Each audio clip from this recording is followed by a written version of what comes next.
Merci Madame la maire. Chers collègues, le groupe Génération a choisi de dédier sa délibération de groupe à la situation des travailleurs et des travailleuses sociales.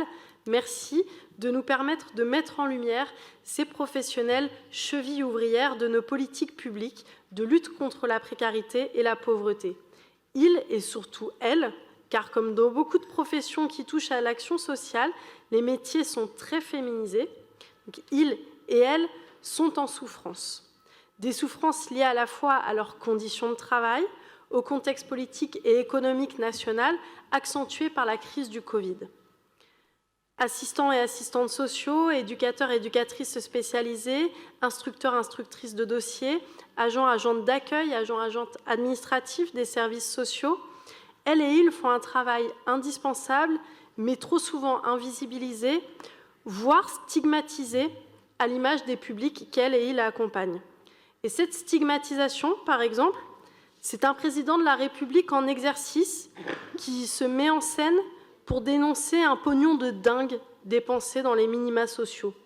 On se souvient aussi d'un ancien président de la République de la décennie précédente qui avait à cœur de dénoncer le soi-disant assistanat.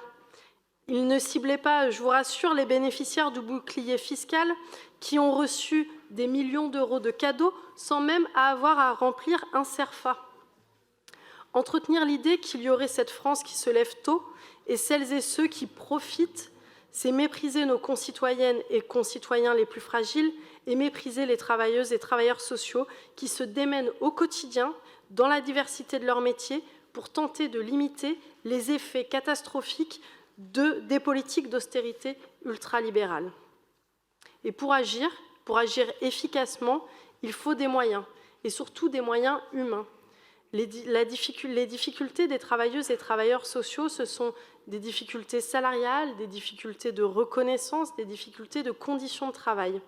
Et c'est ce qui fait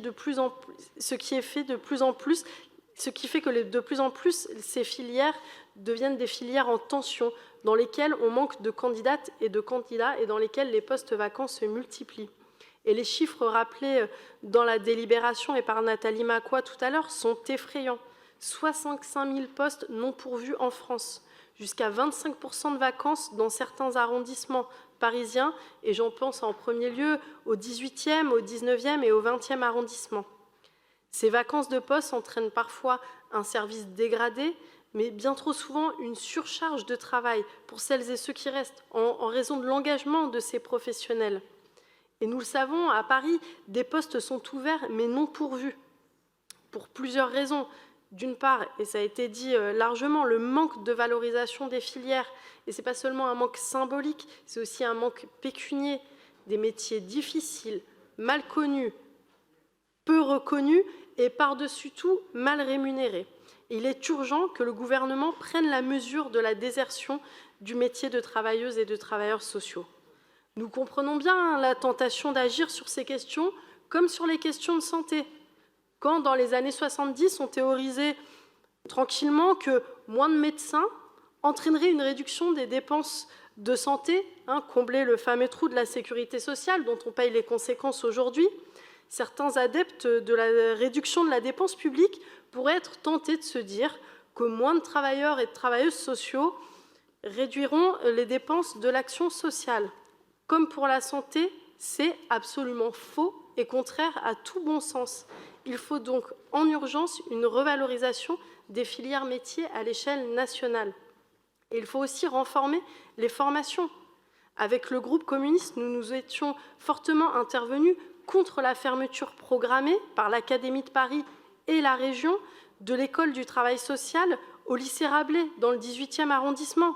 Ce serait une hérésie au moment où on manque de ces travailleurs, et pas seulement à Paris d'ailleurs, de fermer une formation. Il faut au contraire renforcer ces formations et agir sur l'orientation, valoriser ces métiers auprès des jeunes.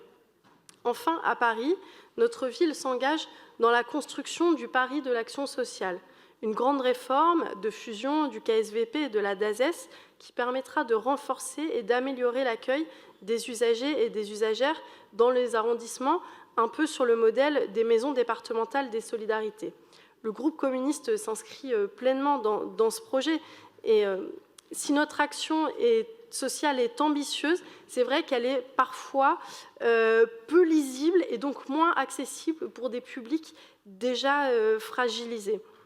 Et nous serons très attentifs sur le fait que cette fusion se fasse à poste équivalent dans le respect de la diversité de tous les métiers. Je vous invite à conclure, Madame Naget. Oui, dans le respect de tout, dans la diversité de tous les métiers de l'action sociale et sans dématérialisation. Parce qu'on le sait, la dématérialisation, ce n'est pas rendre un meilleur accès, c'est rendre plus difficile l'accès. Voilà, encore merci au groupe Génération, aux travailleurs et aux travailleuses sociales. Merci.